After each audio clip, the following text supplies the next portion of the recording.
नमस्कार, आप देख रहे हैं दी टाइम्स ग्लोबल। अमेरिका के बाद अब मेक्सिको भी भारत पर हाई टैरिफ लगाने जा रहा है। मेक्सिको की संसद ने बुधवार को भारत समेत 5 एशिया देशों पर 50% तक का भारी टैरिफ लगाने का ऐलान किया है। यह टैरिफ ऐसे देशों पर लगाया जाएगा जिनके साथ मेक्सिको का कोई फ्री ट्रेड एग्रीमेंट नहीं है। यह साल 2026 से लागू होगा। जिन देशों पर मेक्सिको टैरिफ लगाएगा उनमें भारत के अलावा चीन, दक्षिण कोरिया, थाईलैंड और इंडोनेशिया भी शामिल है। मेक्सिको इन देशों से बहुत ज़्यादा सामान खरीदता है। 2024 में इन देशों से लगभग 253 अरब डॉलर का सामान आया।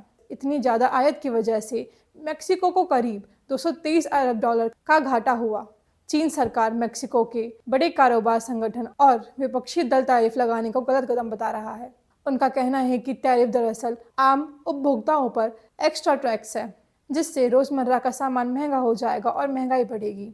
पहले प्रस्तावित बिल इससे भी सख्त था, लेकिन विरोध के बाद करीब 2/3 सामान पर टैरिफ को कम कर दिया गया था। सीनेट ने बिल 76 के मुकाबले 5 वोटों से पास हुआ, जबकि 35 सांसदों ने वोटिंग से दूरी बना ली। बिल राष्ट्रपति के साइन के बाद कानून बन जाएगा और 2026 में लागू हो जाएगा। साल 2022 में दोनों देशों के बीच माल का व्यापार लगभग 11 अरब डॉलर तक पहुंच गया था। साल 2023 में इसमें थोड़ी कमी आई, 10.5 अरब डॉलर है क्या, लेकिन 2024 में फिर रिकॉर्ड तोड़ते हुए ये 11.5 अरब डॉलर के सर्वोच्च स्तर पर पहुंच गया। साल 2024 में भारत ने मेक्सिको को 9 अरब डॉलर का सामान निर्यात किया, जो अब तक का सबसे ऊंचा आंकड़ा है, जबकि मेक्सिको से सिर्फ लगभग 3 अरब डॉलर का आयात हुआ।